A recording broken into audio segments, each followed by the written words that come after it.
Bismillah. Assalamualaikum warahmatullahi wabarakatuh. A'udzu billahi minasy syaithanir rajim.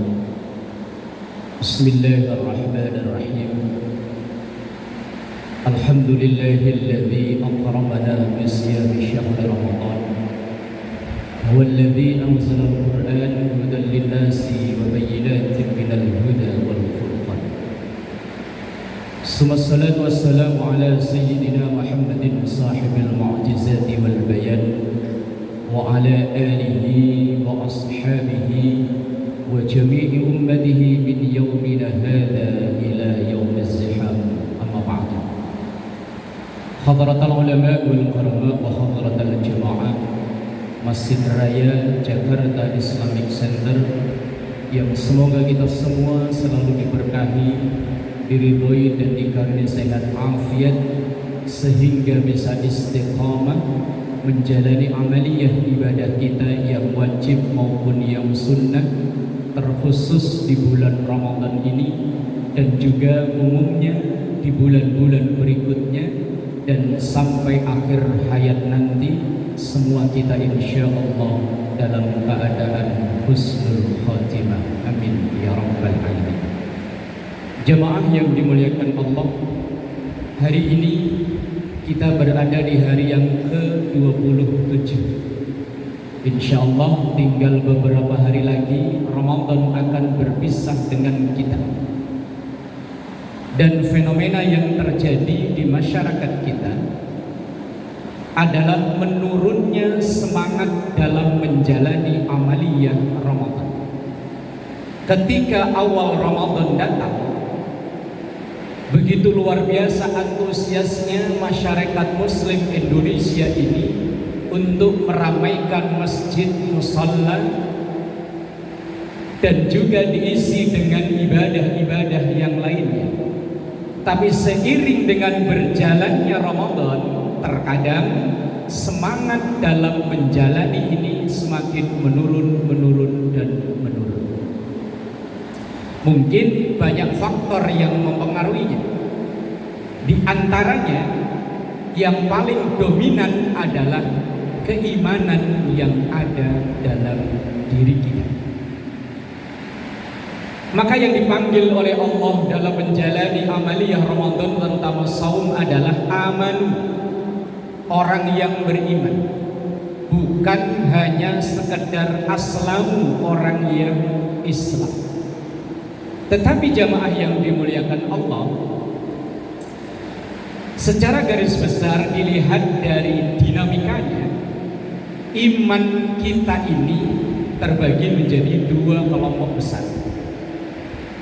Ada iman yang pertama, jenisnya ini iman yang statis, iman yang tidak mengalami perubahan sama sekali, yakni imannya para malaikat. Karena malaikat itu makhluk statis, maka keimanannya pun statis.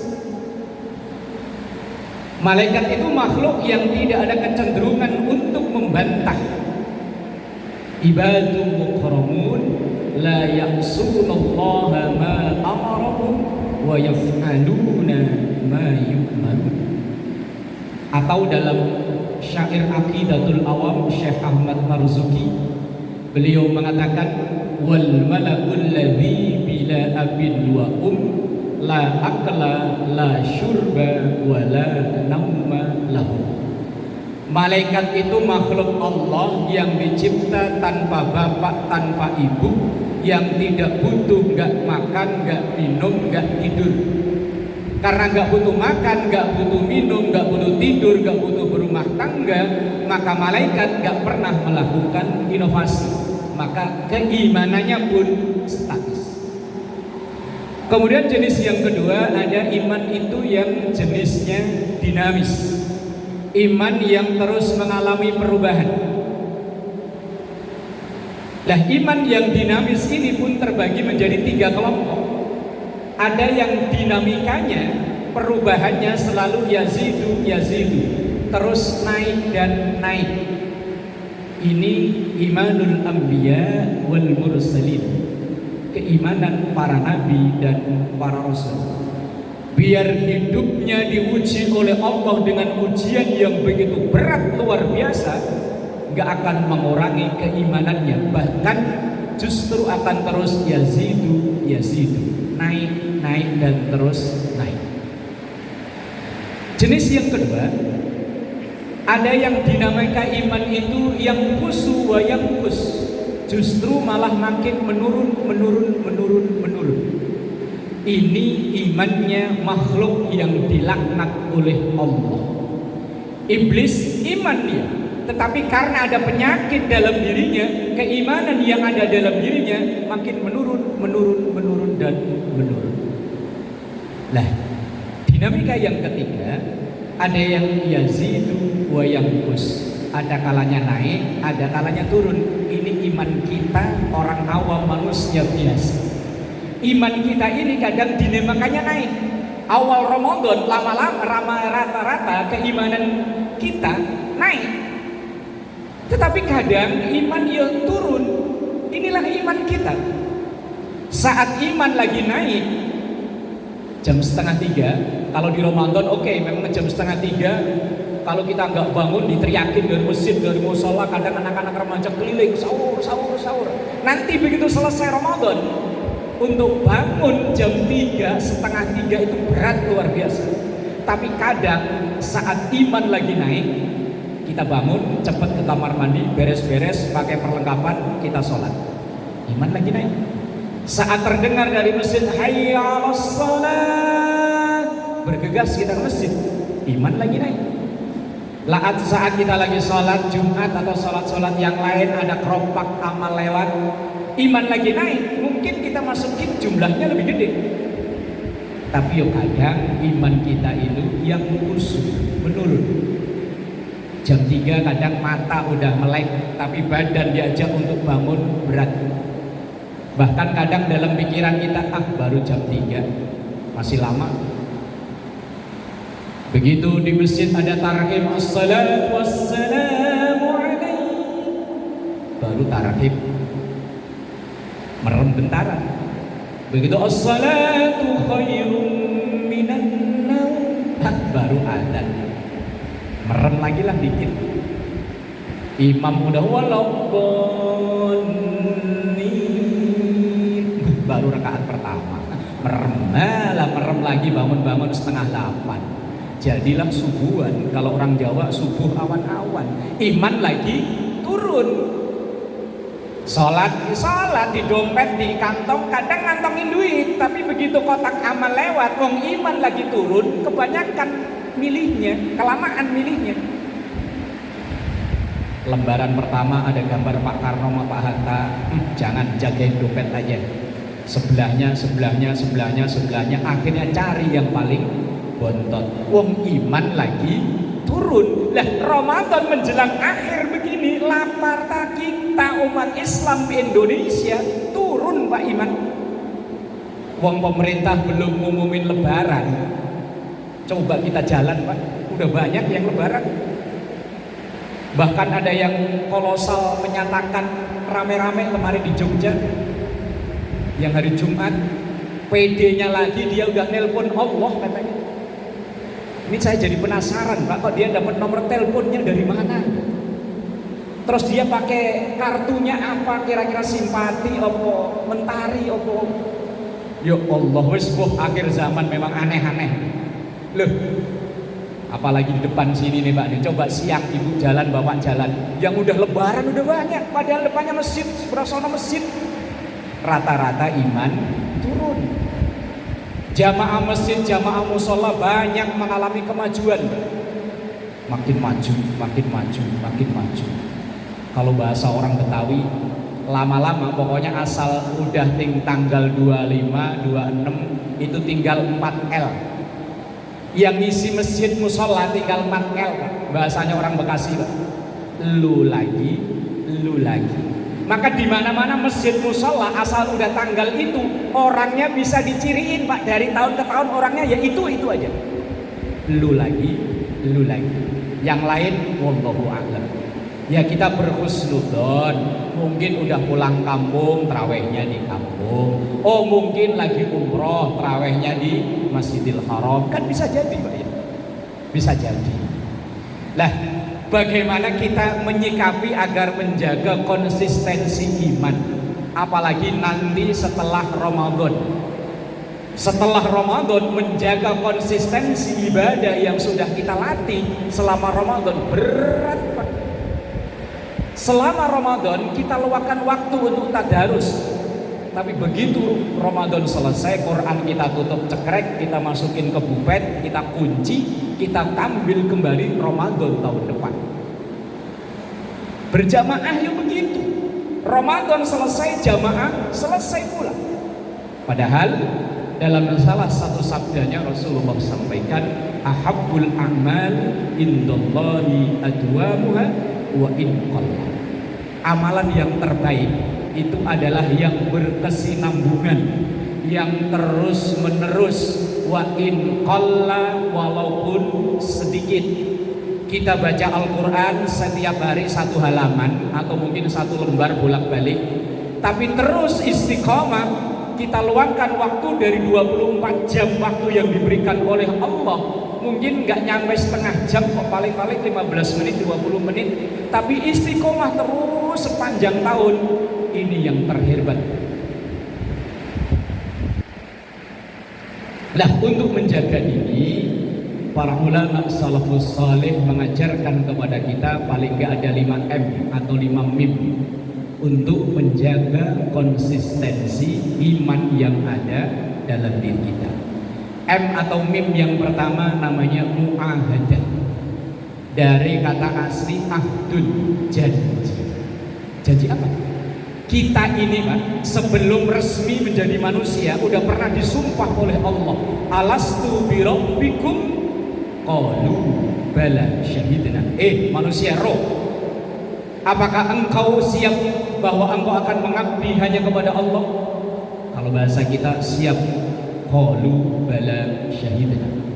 Begitu kita terlahir ke alam dunia, oleh orang tua kita diingatkan kembali perjanjian itu dalam lafaz adzan, asyhadu an la ilaha illallah wa asyhadu anna muhammadar rasulullah.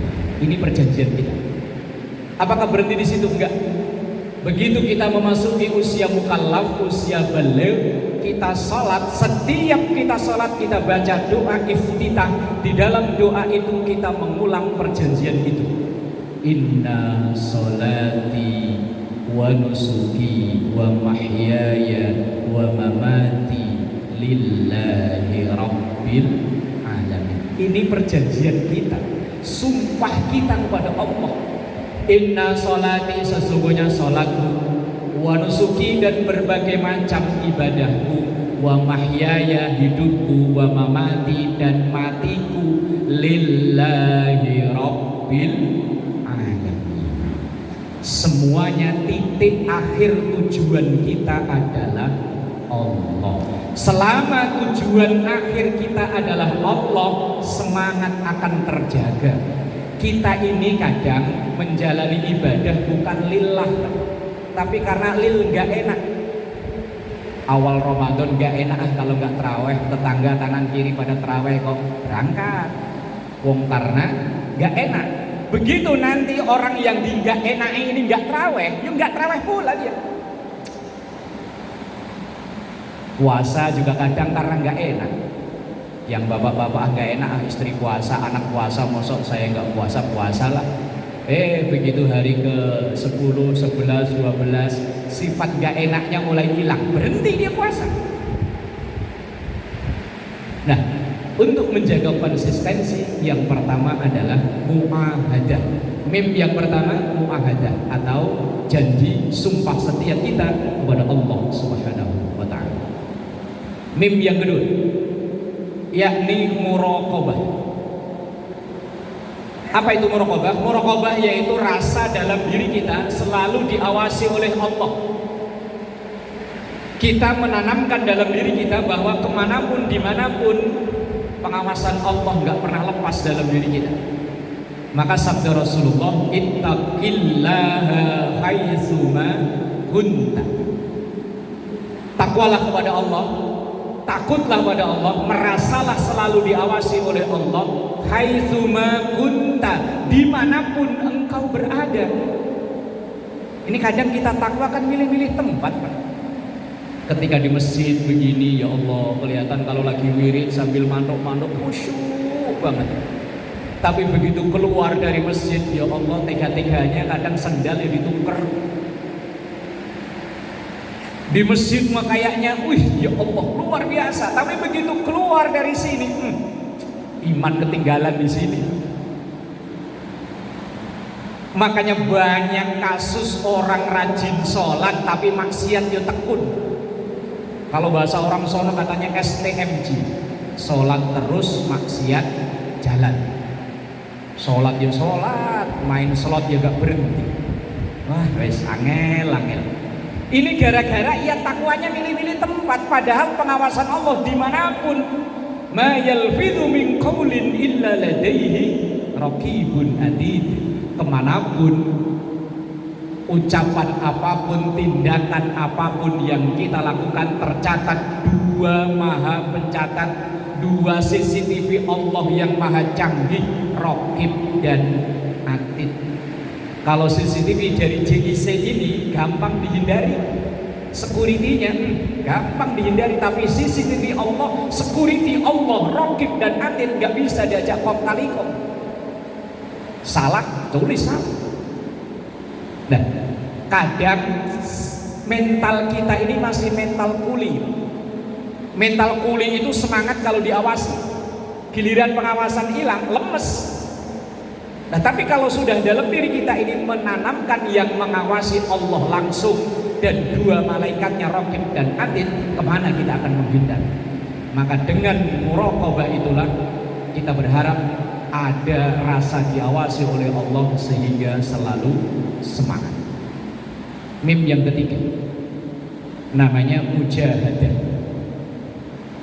yaitu memaksimalkan segala potensi yang diberikan oleh Allah kepada kita. Ini Ramadan tinggal hari ini Ahad, Senin, Selasa, Rabu, insya Allah kita sudah Idul Fitri. Tinggal 3 hari, Pak. Kita manfaatkan dengan mujahadah. Mujahadah itu manfaatkan sekuat tenaga. Karena nggak ada jaminan, Pak, kita akan ketemu Ramadan berikutnya. Jangankan Ramadan berikutnya, untuk menyelesaikan Ramadan yang tinggal 3 hari aja, nggak ada jaminan. Maka mumpung, gunakan aji mumpung masih sehat, mumpung masih sempat, gunakan. Karena kita tidak tahu, siapa tahu kita pulang dari sini Allah mengendaki kita nggak punya kesempatan lagi. Selesai dari subuhan ini Allah mengendaki kita nggak punya kesehatan lagi. Maka mumpung masih sehat, masih sempat. Kalau dalam hadis yang lain, igtanim khamsan qabla khamsin, manfaatkan yang 5 sebelum datang yang 5. Ini namanya mujahadah. Mujahadah itu sekecil apapun peluang jangan disia-siakan. Karena bisa jadi dari peluang yang kecil itulah yang mendatangkan ridho Allah. Yang keempat, untuk menjaga konsistensi iman kita ada namanya mu'aqabah. Mu'aqabah itu memberi sanksi kepada diri sendiri saat kita sadar kita melakukan kelalaian. Dan ini berat, Pak. Kita kalau memberi sanksi kepada anak kita gampang, Pak. Misalnya anak pulang sekolah biasanya jam 2 udah nyampe rumah, ini maghrib baru nyampe rumah, kita omelin, gampang kita omelin anak. Tapi ngomelin diri sendiri berat. Ada beberapa kisah tentang mu'aqabah. Khalifah Umar Ibn Khattab radhiyallahu anhu, beliau itu punya sebidang tanah kebun. Saat itu tanaman di kebun itu lagi bagus-bagusnya menjelang panen. Satu hari saking beliau ini sibuk dengan kebunnya itu sampai azan asar tidak terdengar. Karena memang dulu azan asar belum pakai ini, masih manual. Nah kalau sekarang orang alasan azan gak kedengeran, kayaknya gak bisa. Suara dari JIC ini belum kelar, masjid kanan kiri udah saut-sautan. Lah saat itu Umar bin Khattab radhiyallahu anhu azan asar nggak kedengar, baru sadar ketika orang-orang sudah pulang dari berjamaah. Kemudian kata sahabat Umar, kalau bahasa kita begini, Mas dari mana? Masjid jamaah asar. Emang udah lewat dari tadi. Ya Allah, ketinggalan. Apa yang dilakukan oleh sahabat Umar bin Khattab? Beliau langsung menghibahkan kebunnya itu ke Baitul Mal, karena kebunnya ini, gara-gara kebun ini ia ketinggalan sholat berjamaah. Itu sahabat Umar. Umpama apa umpama? Ini kan kita kerja udah libur, nih bapak-bapak udah libur. Iseng-iseng menjelang lebaran cuci motor. Nyuci motor, saking asiknya nyuci motor, azan duhur nggak kedengeran. Entah mungkin gimana, nggak kedengeran. Begitu setengah satu, jam 1 udah lewat ini. Kalau kita seperti sahabat Umar, kayaknya nggak mungkin Pak untuk menyedekahkan motor. Ya paling tidak nanti kita datang ke masjid, ke musola bawa uang 20.000. Ini hukuman saya tadi telat berjamaah. Kok besok subuh kesiangan bawa lagi 20.000. Nih hukuman saya karena ketinggalan berjamaah. Latihan ngukum diri sendiri. Kisah Syekh Abdul Wahab Asy-Sya'rani, penulis kitab Tanbihul Mughtarin. Kesaksian para muridnya, satu hari beliau itu pernah, atau bukan pernah, beliau kalau mau tidur menyiapkan sepotong rotan, taruh di sebelah tempat tidur. Begitu sepertiga malam, mata udah terjaga tapi badan berat untuk bangun, itu rotan diambil, dipukulkan ke badannya. Sambil beliau bilang, Abdul Wahab, bangun sebelum engkau nanti dibangunkan oleh mungkar nakir. Bangun. Rotan dipukulkan ke badannya sendiri. Kita kadang juga awalnya sama Pak, nyalain alarm, nyalain setel jam 3. Tapi begitu alarm bunyi, mata merem, tangan begini, matiin HP, tidur lagi. Itu yang dicontohkan oleh para pendahulu kita untuk mu'aqabah, bahwa kita tidak bisa terlepas dari kesalahan, dan setiap sadar ada kesalahan, hukum diri sendiri biar terlatih. Dan yang terakhir, yang kelima, namanya muhasabah. Kalau ini kata yang sangat populer, introspeksi diri, koreksi diri. Ya Allah, umur saya udah segini, kira-kira kalau hari ini kok Allah mengakhiri hidup saya, kira-kira tabungan pahala apa dosa yang lebih banyak? Ya Allah, Ramadan ini udah 27 hari. Ya Allah, prestasi saya apa? Apa yang saya perbuat? Apakah tadarus Qur'annya, apakah sholat sunnahnya, apakah sedekahnya? Yang paling tahu diri kita kan kita, Pak. Kalau orang lain gampang kita kelabui, orang lain gampang kita tipu. Yang paling tahu kita ya kita, bahwa kita selama ini sudah berbuat apa, manfaat hidup kita apa. Ini namanya muhasabah. Kalau dalam kitab Bidayatul Hidayah tulisan Imam Ghazali, beliau mengajarkan paling tidak menjelang tidur latihanlah kita muhasabah. Ya Allah, 24 jam engkau berikan waktu hari ini, kira-kira yang saya tabung banyakkan pahala apa dosa? Kira-kira yang saya perbuat banyakkan manfaat atau mudarat? Kira-kira kalau hari ini saya dipungkasi oleh Allah, apakah nanti surga atau neraka? Dan yang paling tahu, sekali lagi, yang paling tahu kita ya diri kita. Maka muhasabahlah diri kita agar kita terus melakukan perbaikan. Orang yang mau mengkoreksi diri akan melakukan perbaikan. Kalau makalah dari sahabat Abdullah bin Umar, hasibu anfusakum qabla an tuhasabu.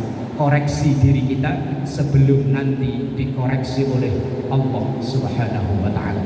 Kalau kita ngoreksi diri kita, berarti masih ada kesempatan untuk melakukan perbaikan. Misalnya sholat kita belum baik, bacaan Quran kita belum baik, sedekah kita belum seberapa, masih ada kesempatan untuk perbaikan. Tapi kalau nanti yang ngoreksi Allah, udah gak ada kesempatan untuk perbaikan. Yang ada hanya balasan. In khairon fa khairun, in syarron fa syarrun. Kalau memang baik ya akan dibalas baik, tapi kalau buruk yang akan dibalas buruk. Semoga Ramadan ini menjadi Ramadan yang terbaik. Tinggal 3 hari lagi insya Allah, sambil menunggu pengumuman dari Kementerian Agama. Terus kita melakukan hal-hal yang bermanfaat sehingga kapanpun Allah mengakhiri kontrak hidup kita dalam keadaan husnul khatimah. Amin ya rabbal alamin. Bisirril Fatihah.